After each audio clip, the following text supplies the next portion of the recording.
اس لیے اسلام کی شناخت ابو بکر ہے، اسلام کی پہچان ابو بکر ہیں، اسلام کی تاریخ ابو بکر ہے، اور شاعر اسلام کی تاریخ ابو بکر ہیں، شاعر اسلام کی پہچان ابو بکر۔ میں نماز پہ کیوں پابندی قبول کروں؟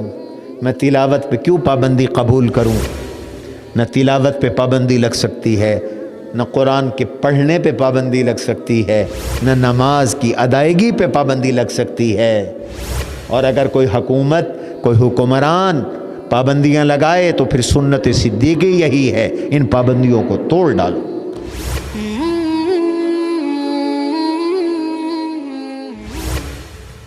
وعلى آلہ واصحابہ الذین اوفوا عہدہ، اما بعد فاعوذ باللہ من الشیطان الرجیم، بسم اللہ الرحمن الرحیم، والذی جاء بالصدق وصدق بہ اولئک هم المتقون۔ وقال تبارک وتعالی فی موضع آخر، لتسمعن من الذین اوتوا الکتاب والذین اشرکوا اذی کثیرا۔ وقال تبارک وتعالی فی موضع آخر، وسیجنبها الاتقی الذی یؤتی مالہ یتزکی وما لأحد عنده من نعمة تجزی إلا ابتغاء وجه ربه الأعلى ولسوف يرضى۔ وقال تبارك وتعالى في موضع آخر، إلا تنصروه فقد نصره الله إذ أخرجه الذين كفروا ثاني اثنين إذ هما في الغار إذ يقول لصاحبه لا تحزن إن الله معنا۔ وقال تبارك وتعالى في موضع آخر، رب أوزعني أن أشكر نعمتك التي أنعمت علي وعلى والدي وأن أعمل صالحا ترضاه وأصلح لي في ذريتي إني تبت إليك وإني من المسلمين۔ وقال تعالى في موضع آخر، يا أيها الذين آمنوا من يرتد منكم عن دينه فسوف يأتي الله بقوم يحبهم ويحبونه أذلة على المؤمنين أعزة على الكافرين۔ وقال رسول الله صلى الله عليه وسلم، لقد بعثتم إلي وقلتم كذبت۔ وقال أبو بكر صدقت وواساني بماله ونفسه۔ وقال رسول الله صلى الله عليه وسلم، لو كنت أحدا متخذا خليلا لاتخذت أبا بكر خليلا، ولكن خلة الإسلام۔ وقال عليه الصلاة والسلام، ما كان لي يد إلا كافاته ما خلا أبا بكر۔ وقال رسول الله صلى الله عليه وسلم، ابو بکر وزیری یقوم مقامی وعمر ينطلق بلسانی وانا من عثمان وعثمان منی وانا منك یا ابا بکر تشفع لامتی، او کما قال رسول اللہ صلی اللہ علیہ وسلم، صدق اللہ وصدق رسولہ النبی الکریم، ونحن على ذلك لمن الشاهدين والشاكرين، والحمد لله رب العالمين۔ اللہم صلی علی محمد وعلی آل محمد کما صلیت علی ابراہیم وعلی آل ابراہیم انک حمید مجید اللہم بارک علی محمد وعلی آل محمد کما بارکت علی ابراہیم وعلی آل ابراہیم انک حمید مجید۔ عزیزان گرامی، سامعین محترم، کئی دنوں سے طبیعت ناساز ہے اور ٹانگ کی تکلیف کی وجہ سے ضعف اور کمزوری بھی ہے، چلنا بھی مشکل ہے، اس لیے آج کے بیان میں تاخیر بھی ہوئی، اور جو سلسلہ وار سیرت النبی صلی اللہ علیہ وسلم چل رہا ہے، آج اس سے ہٹ کر مختصراً امیر المؤمنین خلیفۃ المسلمین خلیفہ رسول صلی اللہ علیہ وسلم خلیفہ بلا فصل جانشین پیمبر افضل البشر بعد الانبیاء حضرت سیدنا ابو بکر صدیق رضی اللہ تعالی عنہ کی سیرت طیبہ پر اس مناسبت سے کچھ معروضات عرض کی جائیں گی کہ جمادی اخری کی اسی مہینے کی 22 تاریخ کو حضرت ابو بکر صدیق رضی اللہ تعالی عنہ کا وصال ہوا تھا۔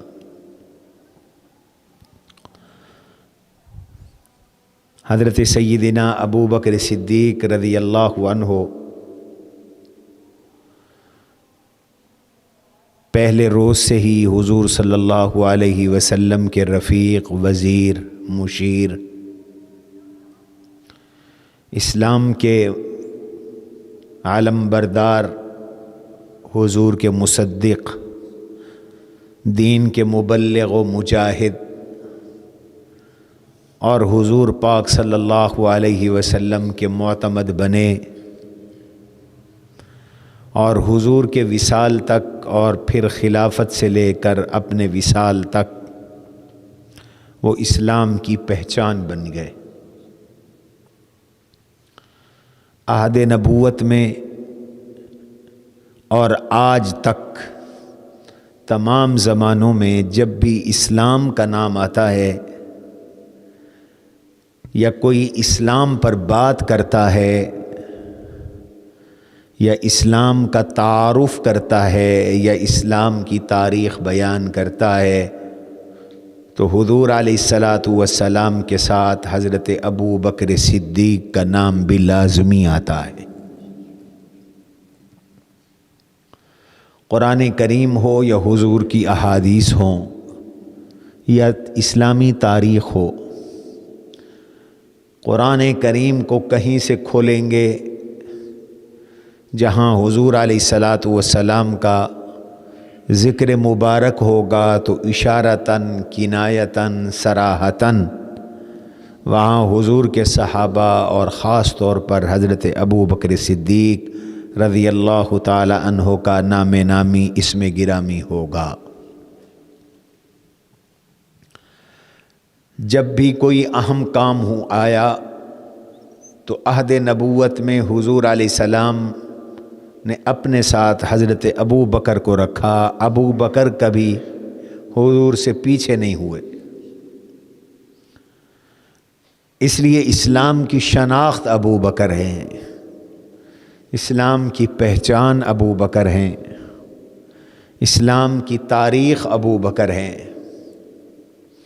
اور شاعر اسلام کی تاریخ ابو بکر ہیں، شاعر اسلام کی پہچان ابو بکر ہے۔ اسلام کا بنیادی رکن کلمہ توحید ہے، توحید کی شناخت ابو بکر ہے۔ روئے ارض پہ سب سے پہلے حضور صلی اللہ علیہ وسلم کا کلمہ پڑھنے والے ابو بکر ہیں۔ اور وہ عکس رسول ہیں۔ اللہ تعالیٰ نے نبیوں کے بعد صدیقین کا مقام ذکر کیا اور حضور کے بعد ابو بکر کا مقام ذکر کیا۔ وَمَن يُطِعِ اللَّهَ وَالرَّسُولَ فَأُولَٰئِكَ الَّذِينَ أَنْعَمَ اللَّهُ عَلَيْهِمْ مِنَ النَّبِيِّينَ وَالصِّدِّيقِينَ وَالشُّهَدَاءِ وَالصَّالِحِينَ وَحَسُنَ أُولَٰئِكَ رَفِيقًا۔ جنت میں 4 اونچے درجے ہیں۔ سب سے اونچا درجہ نبیوں کا ہے، پھر دوسرا درجہ صدیقین کا ہے، تیسرا درجہ شہداء کا ہے، چوتھا درجہ اولیاء اللہ کا ہے، صلحاء کا ہے۔ یہ 4 درجے ہیں۔ سب سے اونچا درجہ نبوت کا، دوسرا نمبر صداقت کا۔ تو نبوت کے بعد صداقت کی یہ ترتیب قرآن نے بیان کی ہے۔ یہ کوئی میری آپ کی یا کسی عالم مولوی محدث پیر مفتی کی قائم کی ہوئی نہیں ہے، یہ ترتیب قرآن کی قائم کی ہوئی ہے کہ قرآن نے پہلا درجہ نبوت کا اور دوسرا صداقت کا ذکر کیا۔ اولئک الذین انعم اللہ علیہم من النبیین والصدیقین۔ پہلا نمبر نبی، دوسرا نمبر صدیق۔ دوسری جگہ فرمایا والذی جاء بالصدق وصدق بہ اولئک هم المتقون۔ وہ ذات جو سچ لائی یعنی نبوت، سچ لانے والے حضور ہے، وصدق بہ، اور وہ شخص جس نے تصدیق کی، پہلا نمبر نبوت کا ہے، دوسرا نمبر صداقت کا ہے۔ فَأُولَئِكَ هُمُ الْمُتَّقُونَ۔ حضور بھی متقین کے سردار ہیں، ابو بکر بھی متقین کے سردار ہیں۔ یہ ترتیب اللہ کی بتائی ہوئی ہے، پہلا درجہ نبوت کا، نبوت کے بعد دوسرا درجہ صداقت کا۔ نبوت حضور پہ ختم ہو گئی تو فرمایا نبوت کے بعد دوسرا درجہ صداقت کا ہوگا۔ اللہ تعالیٰ نے یہ شرف ابو بکر کو عطا کیا، اس لیے لقب بھی آسمانوں سے آیا اور وہ لقب ہے صدیق۔ حضور جب معراج پہ تشریف لے گئے، میرے آقا نے جبریل سے فرمایا جبریل کون میری بات مانے گا کہ میں رات کے اس پہر منٹ کے کروڑویں حصے میں مسجد حرام سے مسجد اقصیٰ سے پہلا آسمان، دوسرا آسمان، تیسرا آسمان، چوتھا آسمان، پانچواں آسمان، چھٹا آسمان، ساتواں آسمان، سدرۃ المنتہا، عرش معلیٰ، جنت البری، جنت الخلد، جنت فردوس، ان کی سیر کی میں نے، اور جہنم کا میں نے مشاہدہ کیا، جہنم کو میں نے دور سے دیکھا، اور پھر میں واپس بھی آ گیا۔ جب میں یہ بات کہوں گا تو کون یقین کرے گا، کون تسلیم کرے گا؟ اس لیے کہ نبی کی بات کو ایمان کے بغیر، نبی کی بات کو تصدیق کے بغیر ماننا ممکن نہیں ہے۔ لوگ ان باتوں کو تو مانتے ہیں جو آنکھوں سے نظر آ رہی ہے، اب یہ آنکھوں سے اوجھل بات ہے، کون مانے گا؟ اللہ تعالیٰ کے حبیب نے جبریل امین سے جب اس خدشے کا اظہار کیا تو اللہ تعالیٰ کے اس مقرب فرشتے جبریل امین نے حضور کو جواب دیا، اللہ نے آپ کا ایک رفیق بنایا ہے، ان ابا بکر یصدقک و اسمہ صدیق، ابو بکر آپ کی تصدیق کرے گا اور اللہ نے اس کا نام رکھ دیا ہے صدیق۔ ان ابا بکر یصدقک وہو صدیق۔ اس لیے ایک مرتبہ حضور علیہ السلام حضرت ابو بکر کی وجہ سے غصے میں آ گئے اور غصے میں آ کے فرمانے لگے، لوگو سنو، ان اللہ قد بعثنی الیکم ایک روایت میں آتا انما بعثت الیکم، اللہ نے مجھے تمہاری طرف نبی بنا کے بھیجا، میں رسول بن کے آیا۔ فقلتم کذبتا، پہلی مرتبہ تو تم سب نے یہی کہا تھا کہ تو غلط کہتا ہے۔ وقال ابو بکر صدقتا، ایک ابو بکر تھا کہ جب میں نے اس کو پکارا تو اس نے کہا آپ نے سچ فرمایا ہے۔ وواسانی بمالہ ونفسہ، ایک ابو بکر ہے جس نے اپنا مال بھی مجھ پہ قربان کر دیا، اپنی جان بھی مجھ پہ قربان کر دی، وَأَهْلِهِ، اپنا گھر بھی مجھ پر فدا کر دیا، اپنا گھر بھی مجھ پر قربان کر دیا۔ اس لیے یہ فیصلہ اوپر سے ہے۔ حضور سید الانبیاء ہیں اور ابو بکر صدیق اکبر ہیں، آپ نبی اکرم ہیں، نبی اکبر ہیں، اور ابو بکر صدیق اکبر ہیں۔ یہ ترتیب اللہ کی قائم کی ہوئی ہے۔ حضرت مجدد الفسانی رحمۃ اللہ علیہ ہمارے بہت بڑے صاحب کشف بزرگ اللہ والے گزرے ہیں، ان کا لقب مجدد الفسانی ہے، نام شیخ احمد سرہندی ہے۔ سرہند ہندوستان کا ایک قصبہ ہے، لاہور سے چند کلومیٹر کے فاصلے پر ہے۔ امرتسر سے ٹرین چلتی ہے تو تھوڑی دیر کے بعد سرہند آ جاتا ہے، جہاں حضرت مجدد صاحب کا مزار ہے۔ متفقہ بزرگ ہیں، دوسرے ہزار کے مجدد ہیں۔ ہر 100 سال کے بعد حدیث میں آتا ہے اللہ ایک مجدد بھیجتے ہیں۔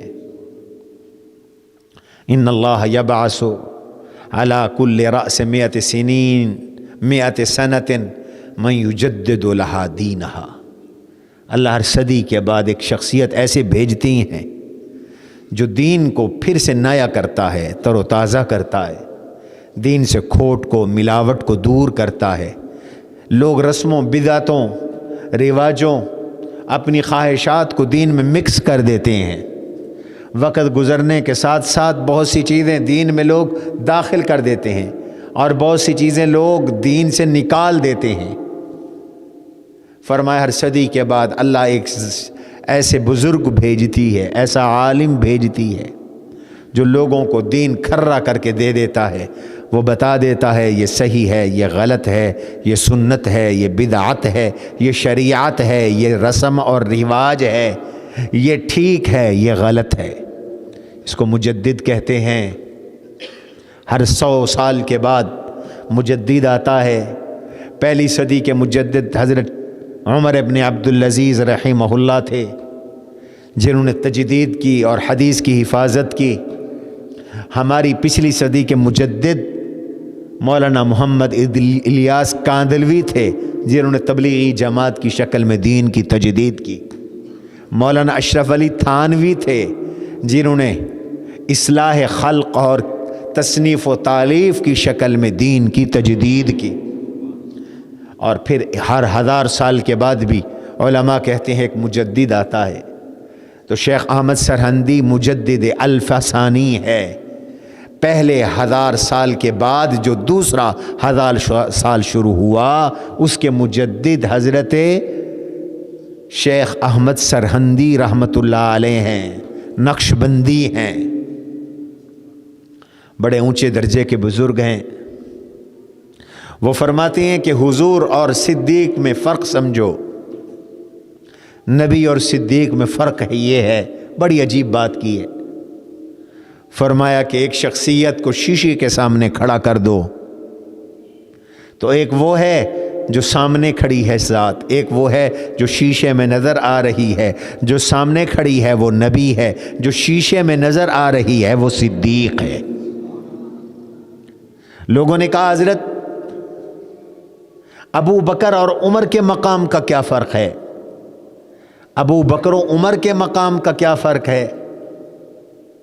فرمایا مجھے اللہ نے کشف میں دکھایا ہے، مجھے کشف ہوا ہے، میں نے دیکھا ہے کہ حضور علیہ الصلاۃ والسلام کے قدموں میں حضرت ابو بکر ہیں اور ابو بکر کے قدموں سے بہت نیچے حضرت عمر ہیں۔ یہ ابو بکر اور عمر کے مقام میں فرق ہے، اور یہ حضور اور ابو بکر کا مقام ہے، یہ مقام نبوت حضور کا، حضور پر ختم، امتیوں میں مقام صداقت صدیق پہ ختم۔ یہی وجہ ہے کہ اپنے پرائے سب جانتے تھے، حضور کے بعد مقام ابو بکر کا ہے، درجہ ابو بکر کا ہے، یہ سب جانتے تھے، یہ بات سب کے آگے کھلی ہوئی تھی۔ ابن عمر رضی اللہ عنہما وہ ارشاد فرماتے ہیں، ہم حضور کے زمانے میں شمار کرتے تھے، تذکرہ ہوتا تھا حضور، ابو بکر، عمر، جہاد میں جا رہے ہیں حضور، ابو بکر، عمر، اور فرمایا یہی ترتیب خلافت کی ہم حضور کے زمانے میں اس کا تذکرہ کیا کرتے تھے۔ حدیث میں آتا ہے حضور جب مسجد نبوی کی بنیاد رکھنے لگے تو مسجد نبوی کی بنیاد میں حضور صلی اللہ تعالی علیہ وسلم نے پہلی اینٹ رکھی، مسجد نبوی کی پہلی اینٹ خود حضور نے رکھی۔ یہ وہ مسجد نبوی ہے جس میں تم نماز پڑھتے ہو حج عمرے پہ جا کر، اور سعادت سمجھتے ہو، وہ بدبخت ہے جو حج عمرے پہ جائے اور مسجد نبوی نہ جائے، حضور کے روضے پہ نہ جائے، وہ بد نصیب ہے۔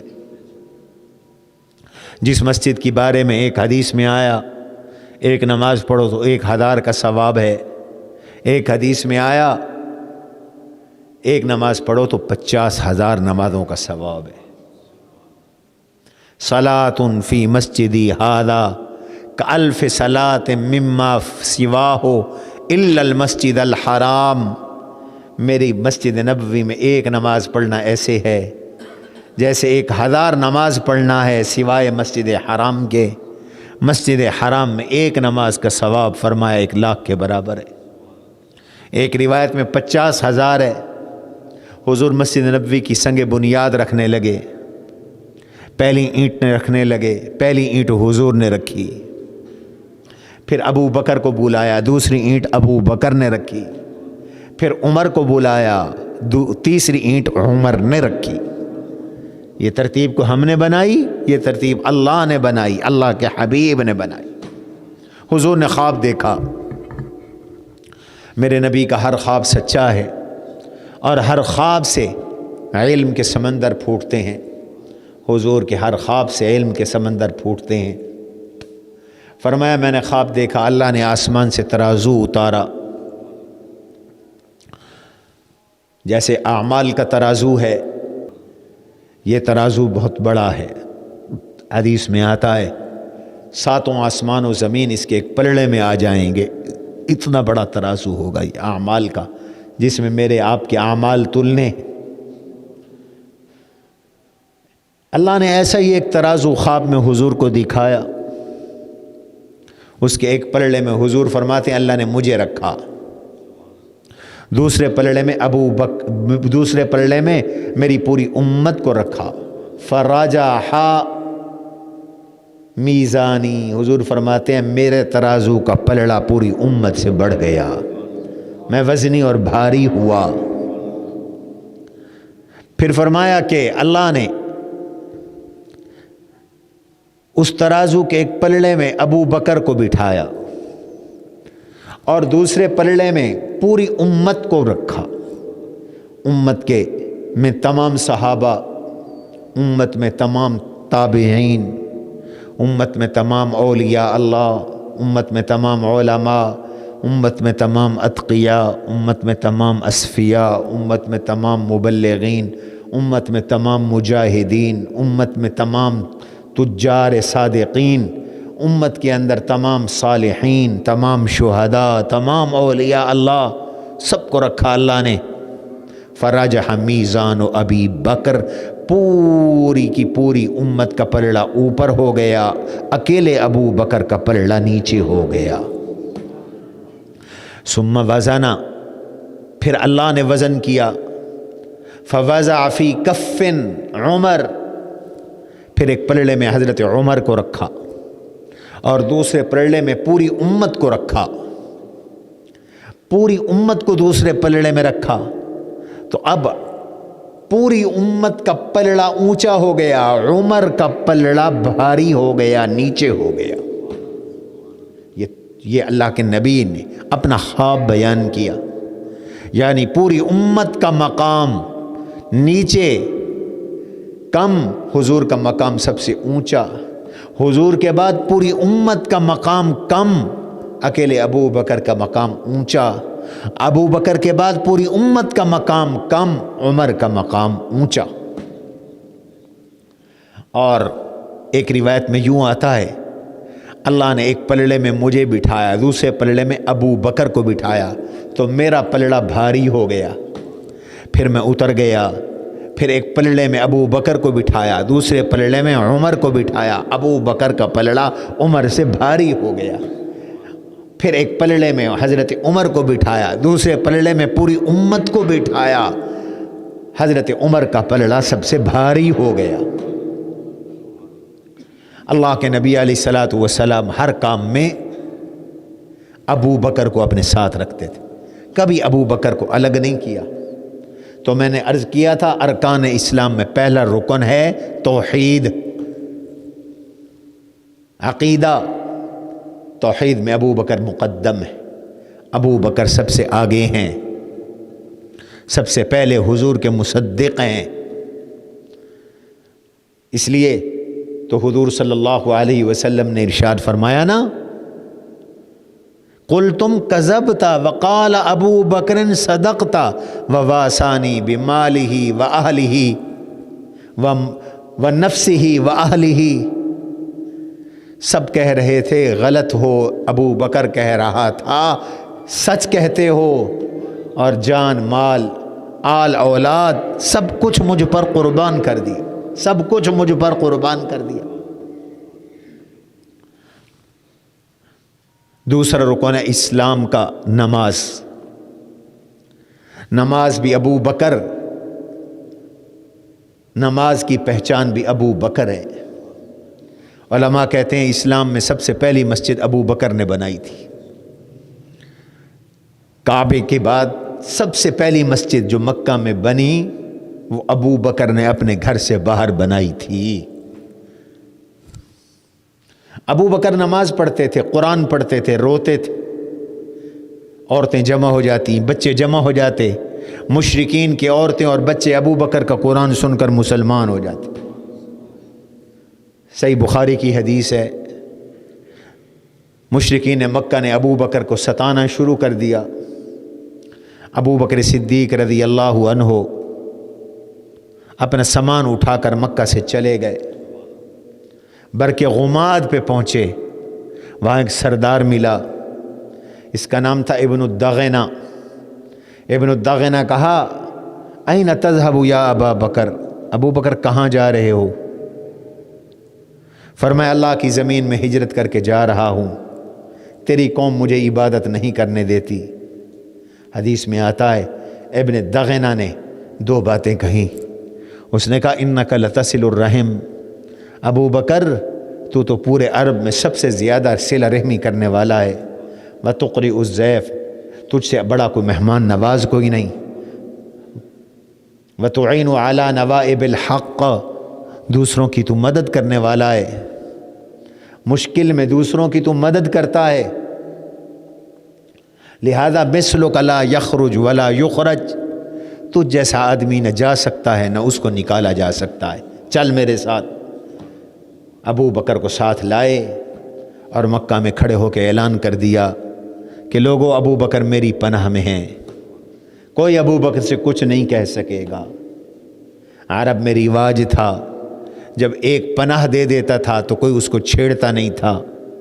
مشرکین جمع ہو گئے، انہوں نے کہا ابن دغنہ جس کو تو نے پناہ دی ہماری طرف سے بھی پناہ ہے، لیکن ایک شرط ہے، اور وہ شرط یہ ہے کہ ابو بکر سے کہو کہ یہ اپنے گھر میں نماز پڑھا کرے، اپنے گھر میں قرآن پڑھا کرے، یہ گھر سے باہر قرآن نہ پڑھے، یہ گھر سے باہر مسجد نہ بنائے، یہ گھر سے باہر نماز نہ پڑھے، یہ قرآن پڑھتا ہے اور روتا ہے، اخلاص سے قرآن پڑھتا ہے اور اس پہ گریہ طاری ہو جاتا ہے، اس کی آواز میں سوز ہے، اس کی آواز میں تاثیر ہے۔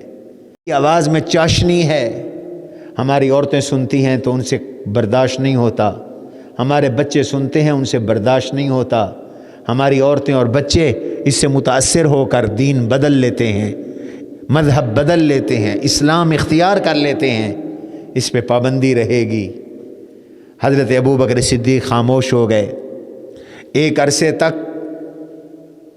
ایسے ہی کرتے رہے۔ ثم بدا لابی بکر، پھر ابو بکر کے دل میں آیا میں کسی کافر کی پناہ کیوں قبول کروں، میں نماز پہ کیوں پابندی قبول کروں، میں تلاوت پہ کیوں پابندی قبول کروں۔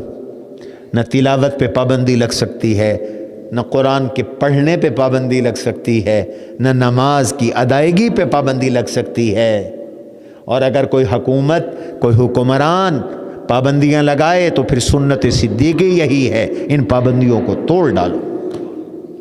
آج اگر حکومتیں کہیں کہ قرآن کی تعلیم بند کر دو، آج اگر یہ کہیں کہ مسجدوں کو تالے لگا دو، امریکہ ناراض ہوتا ہے، آج یہ کہیں علماء بیان بند کر دیں، امریکہ ناراض ہوتا ہے، یورپ ناراض ہوتا ہے، تو پھر سنت صدیقی یہی ہے کہ حضرت ابوبکر صدیق نے اس پابندی کو توڑ دیا تھا۔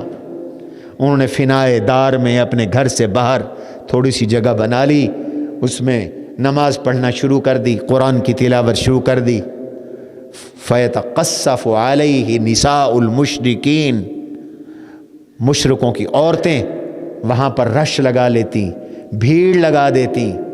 وَأَبْنَاؤُهُمْ، اور مشرکین کے بچے ان پہ بھیڑ لگا لیتے، رش لگا لیتے، اور ابو بکر روتے اور قرآن پڑھتے، روتے اور قرآن پڑھتے، نماز پڑھتے۔ لوگ ابن الدغینہ کے پاس گئے، اس سے جا کے شکایت کی، ابن الدغینہ ہم نے تو تیرے عہد کا پاس رکھا تھا، لیکن ابو بکر نے معاہدے کو توڑ دیا ہے، ابو بکر نے عہد کو توڑ دیا ہے۔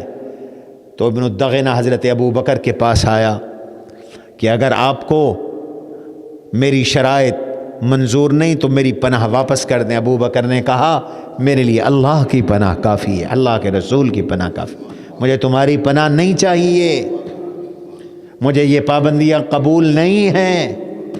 تو پہلی مسجد بنانے والے ابو بکر ہیں، اور نماز کا اہتمام کرانے والے ابو بکر ہیں، اور حضور صلی اللہ علیہ وسلم خود امام رہے آخر عمر تک۔ جب بیماری اتنی زیادہ ہو گئی کہ آپ مسجد میں آنے کے قابل نہ ہوئے، تو اب مسجد کا، نماز کا امام حضور نے ابو بکر کو بنایا۔ فرمایا مرو ابا بکر فلیصلی بالناس، ابو بکر سے کہو وہ نماز پڑھائے۔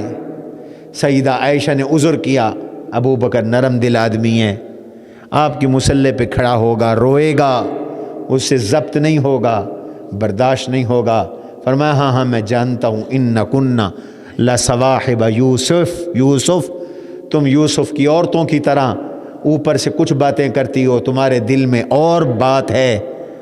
میں پھر بھی تمہیں کہہ رہا ہوں مرو ابا بکر فلیصلی بالناس، ابو بکر سے کہو وہی نماز پڑھائے، ابو بکر سے کہو وہی نماز پڑھائے۔ اس لیے کہ حضور بتانا چاہتے تھے کہ تمہارے دین کا وہی جو میں جس کو امام بناؤں گا آج وہ تمہارے دین کا امام ہوگا، نماز کا امام ہوگا، کل وہ مسلمانوں کی دنیا کا بھی امام ہوگا۔ مسئلہ صرف نماز کا نہیں تھا، آج مصلی حوالہ کرنے کا مقصد تھا کہ دستار حوالے کرنی ہے، مصلی حوالے کرنے کا مقصد یہ تھا کہ خلافت حوالے کرنی ہے، مصلی حوالے کرنے کا معنی یہ تھا کہ اب مسلمانوں کو ابو بکر کے سپرد کرنا ہے، مصلی حوالے کرنے کا مطلب یہ تھا کہ اسلام میں جو حکومت کا سربراہ ہوتا ہے وہی مسجد کا خطیب اور امام ہوتا ہے۔ جب خطیب اور امام حضور نے ابو بکر کو بنا دیا تو میرے بعد خلیفہ بھی ابو بکر ہوں گے، اس لیے حضور نے مصلی حوالے کروایا۔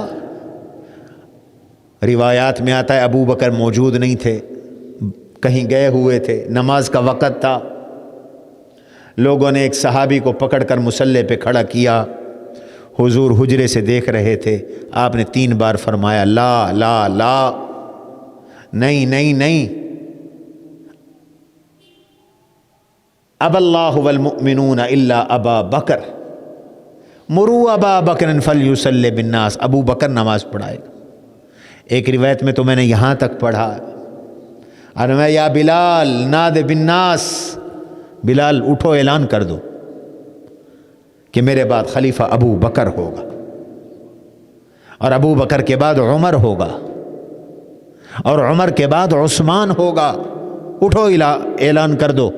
پھر منع کر دیا، فرمایا یا اب اللہ والمؤمنون الا ابا بکر، اللہ اور ایمان والے ابو بکر کے علاوہ کسی کو اپنا امام اور میرا جانشین قبول نہیں کریں گے۔ یہ مسئلہ آپ نے امت کے سپرد کیا کہ یہ امت کا امتحان ہے، امت کیا کرتی ہے، اور امت بھی اس امتحان پہ پوری اتری۔ ایک روایت میں آتا ہے آپ نے فرمایا عائشہ ادعو اباک و اخاک عبد الرحمن، اپنے ابے کو بلاؤ، اپنے بھائی عبد الرحمن بن ابی بکر کو بلاؤ تاکہ میں خلافت لکھ دوں، میرے بعد خلیفہ ابو بکر ہوگا۔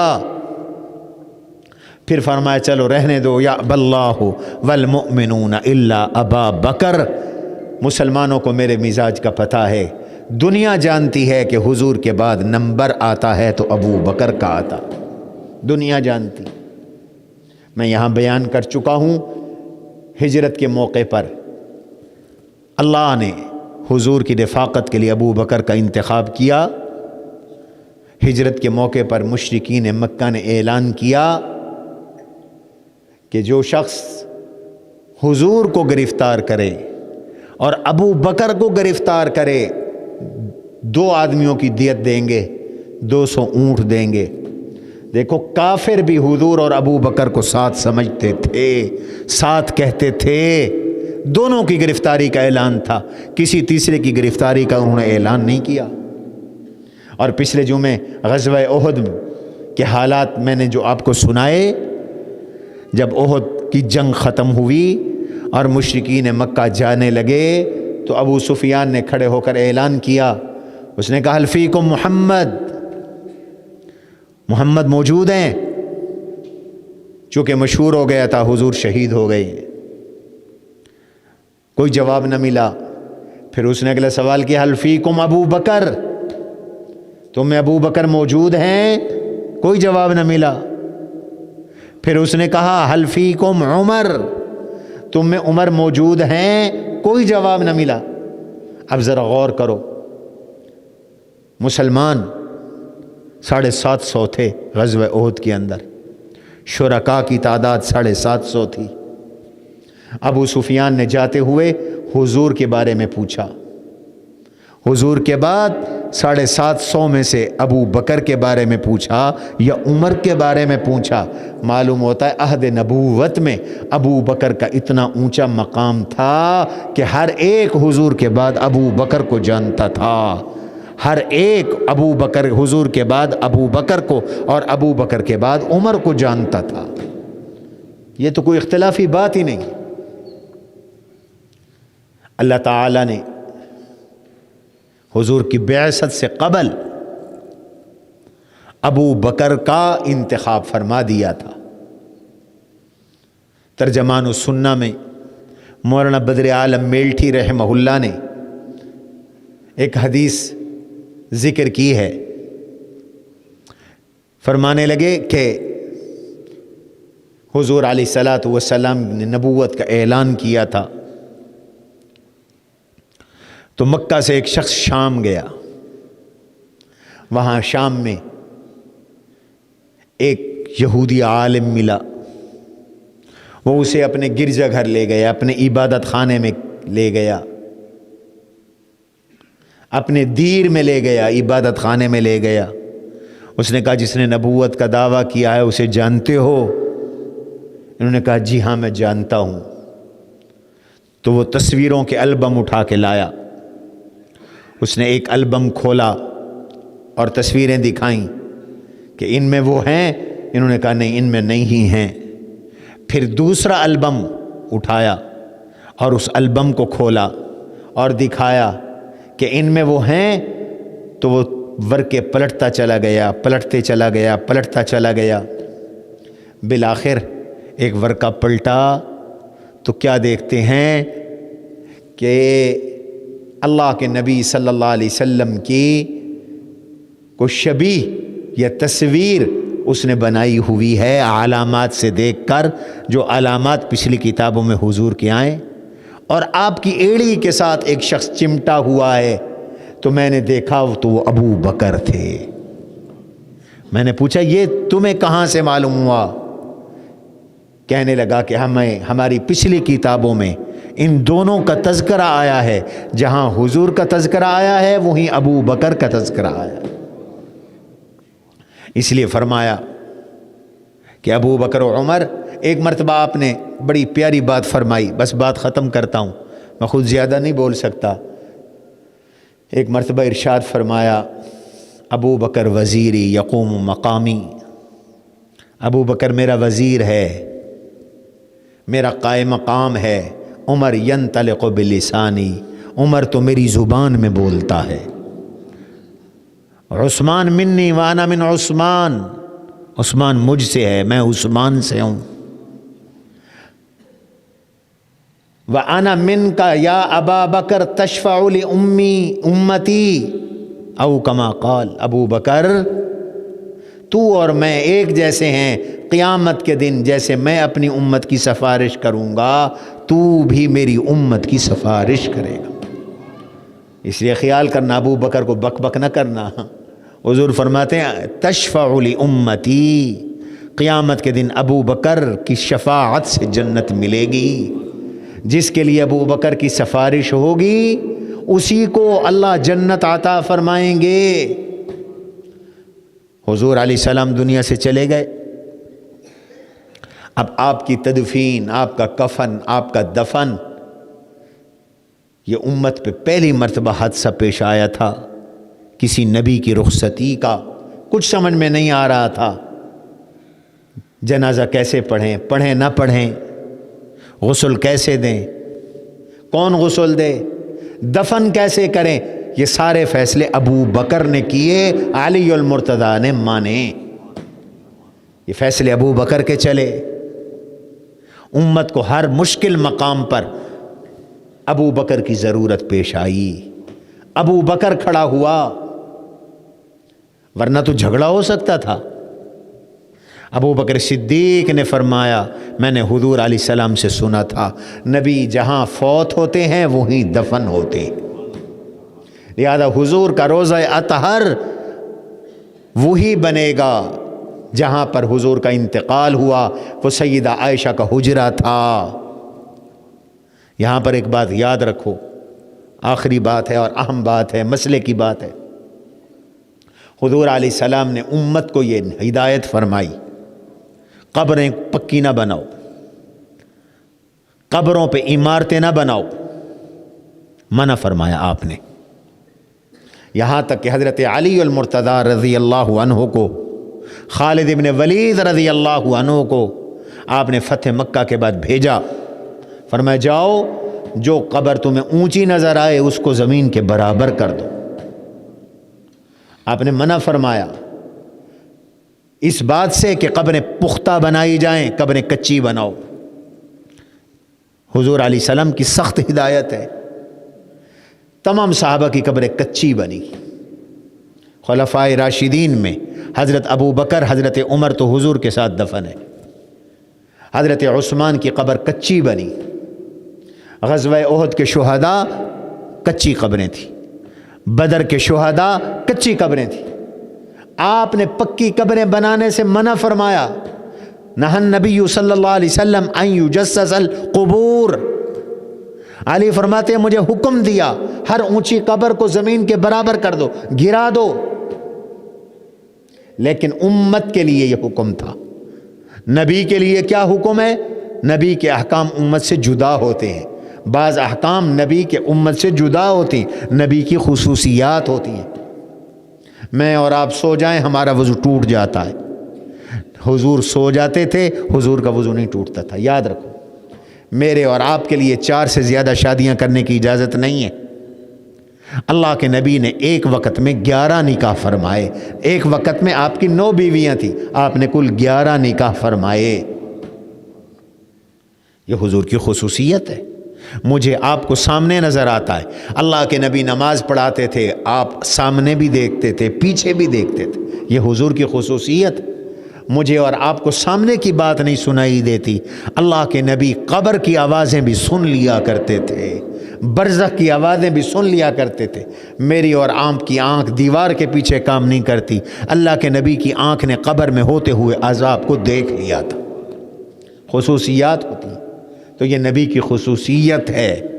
اس لیے کچھ لوگ کہتے پھرتے ہوتے ہیں کہ جی نبی کا روزہ یہ بھی بدعت ہے. نعوذ باللہ، تم خود بدعت ہو. نبی کا روزہ سنت ہے، بدعت نہیں ہے. اس لیے کہ یہ ابو بکر صدیق نے مسئلہ بتایا تھا اور صحابہ نے اس کو قبول کیا تھا، اور یہ ابو بکر کا فیصلہ امت کا اجماع بن گیا، صحابہ کا اجماع بن گیا. لوگ کہتے ہیں علماء دیوبند روزے کو نہیں مانتے. میں شیر آباد والوں تمہیں ایک پختہ بات بتا رہا ہوں، مستند بات بتا رہا ہوں. یہ روضہ اطہر، یہ گنبد خضرا علماء دیوبند کے علم کی برکت سے بچا ہوا ہے، ورنہ سعودی حکومت اس کو گرا چکی ہوتی. یقین رکھو وہ گرانے لگے تھے گنبد خضرا کو جب سعودیوں کی حکومت آئی، عبدالعزیز آل سعود کی حکومت آئی تو وہاں بڑے بڑے جبے کبے بنے ہوئے تھے، اس نے سارے گرا دیے. جنت البقیع میں عمارتیں بنی ہوئی تھی وہ اس نے گرا دی، ساری گرا دی. چونکہ ان کے مذہبی رہنما شیخ محمد بن عبد الوہاب نجدی رحمہ اللہ تھے، اور وہ ابن تیمیہ رحمہ اللہ کے نام لیوا تھے، اور وہ اس بارے میں بہت سخت تھے. اب مسئلہ آ گیا، ساری قبروں سے انہوں نے عمارتیں گرا دی، کبے گرا دیے. اب حضور کے روزے کی بات آئی تو یہ سلفی علماء اور شیخ عبد الوہاب محمد بن عبد الوہاب نجدی اور ان کی پوری جماعت، انہوں نے کہا اس کو بھی گراؤ. اور سعودی حکومت پابند تھی اس بات کی کہ جو کچھ شیخ محمد بن عبد الوہاب نجدی یا اس کی آل فتویٰ دے گی یہ اس پر عمل کریں. بادشاہ سمجھدار تھا، اس نے پوری دنیا سے علماء بلائے، پوری دنیا سے علماء بلائے. اس نے کہا کہ یہ اہم مسئلہ ہے، پوری امت کے علماء سے رہنمائی اور مشورہ ضروری ہے. اس نے پوری امت سے علماء بلائے، علماء آئے. اس پر کئی دن تک بحث ہوتی رہی کہ قبروں کو پکا بنانا جائز نہیں ہے. تو حضور کی قبر کے اوپر یہ جو گنبد خضرا ہے یہ کیوں ہے، اس کو رکھا جائے یا نہ رکھا جائے. بادشاہ کو بات سمجھ میں نہیں آ رہی تھی. کوئی حمایت کر رہے تھے، کوئی مخالفت کر رہے تھے. دارالعلوم دیوبند میں سعودی حکومت نے دعوت نامہ بھیجا، اپنا نمائندہ بھیجو. تو وہاں دارالعلوم دیوبند سے شیخ الاسلام علامہ شبیر احمد عثمانی رحمۃ اللہ تعالی علیہ سعودی عرب تشریف لے گئے. علماء کی تقریریں سنتے رہے. جب ان کی باری آئی تو شیخ الاسلام علامہ شبیر احمد عثمانی رحمۃ اللہ علیہ نے کھڑے ہو کر بڑی پرمغز علمی تقریر فرمائی، عربی میں فرمائی، اور فرمایا یہی بات جو ابھی میں نے آپ کے سامنے عرض کی کہ قبروں کو بالکل پکا بنانا جائز نہیں ہے، لیکن یہ امت کے لیے ہے. حضور نبی کریم صلی اللہ علیہ وسلم کی حدیث حضرت ابو بکر نے بیان کی تھی، نبی جہاں وفات پاتے ہیں وہی دفن ہوتے ہیں، اور حضور کی وفات چونکہ کمرے میں ہے لہذا حضور کی قبر بھی کمرے میں رہے گی. صحابہ نے قبر کمرے میں بنائی، عمارت میں بنائی، اور سب صحابہ نے اس پر اتفاق کیا، اجماع بن ہو گیا.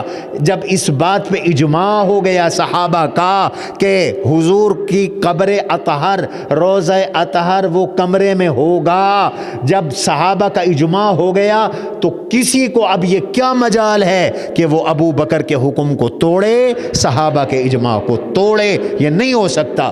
بادشاہ نے کہا مجھے اس شیخ کی بات سمجھ میں آ گئی ہے، بس یہ گنبد خضرا رہے گا، یہ گنبد خضرا رہے گا. اللہ اس کی رونق کو قیامت تک برقرار رکھے، آمین کہو. وہاں اللہ کی رحمتوں کی برسات ہوتی ہے، 70,000 فرشتے صبح اترتے ہیں، 70,000 فرشتے شام کو اترتے ہیں۔ تو حضرت ابو بکر صدیق خلیفہ بنے، اور اللہ تعالی نے 3 بڑے کام لیے حضرت ابو بکر صدیق سے۔ پہلا کام یہ لیا، حضرت ابو بکر صدیق نے قرآن جمع کروایا۔ قرآن کتابی شکل میں اکٹھا نہیں تھا، صحابہ کو اللہ نے اتنا حافظہ دیا تھا کہ وہ لکھنے پڑھنے سے زیادہ یاد کرنے اور حافظے پر ان کا انحصار تھا۔ انہیں تو اپنے اونٹوں کی 70 پشتیں یاد تھیں، ان کا ایسا حافظہ تھا۔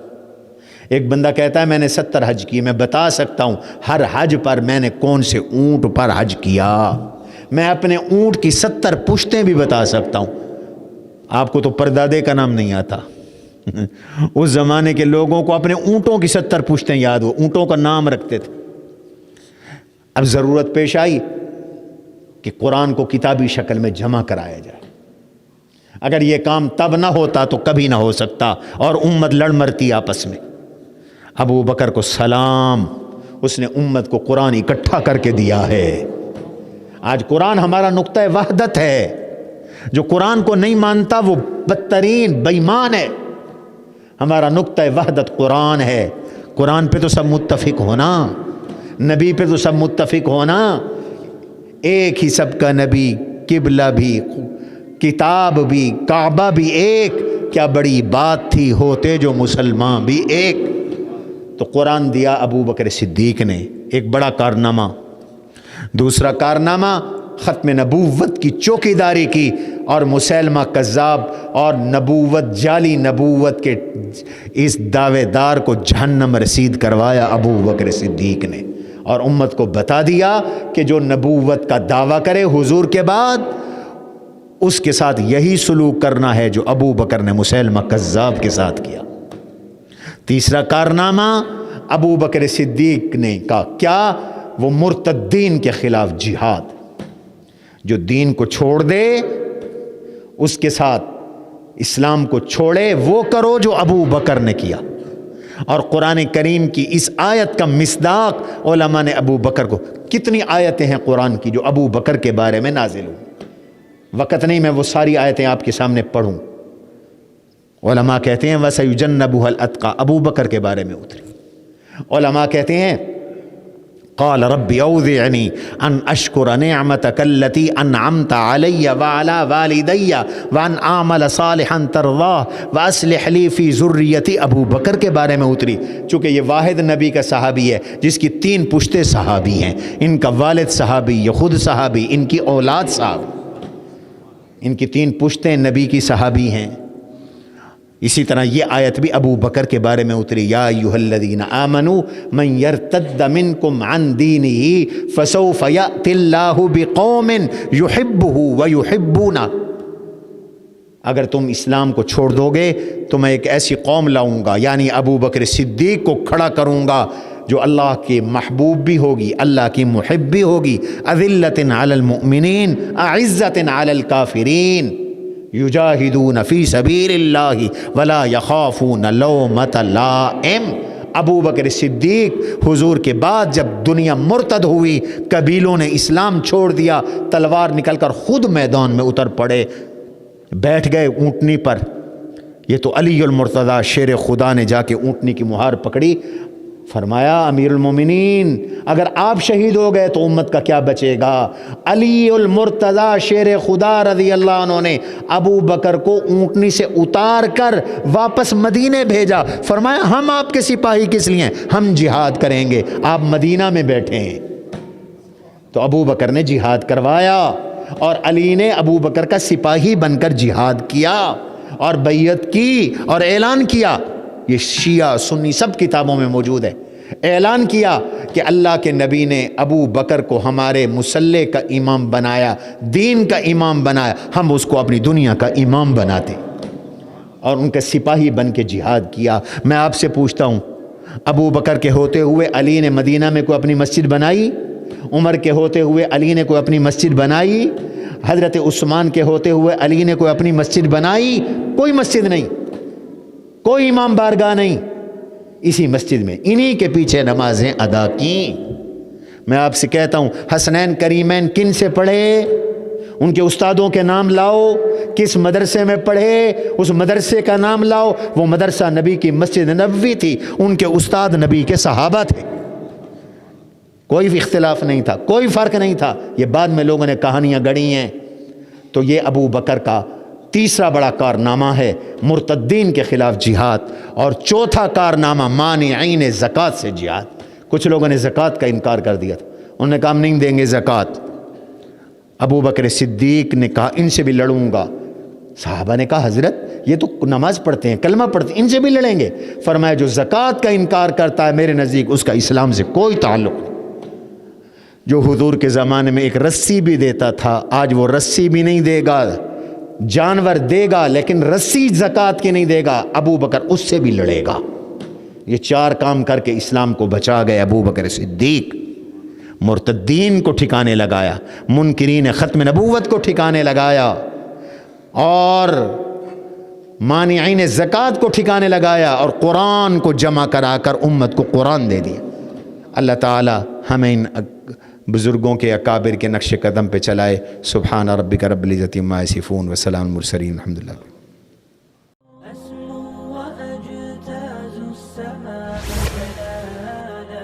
فأزيد أسراب الغيوم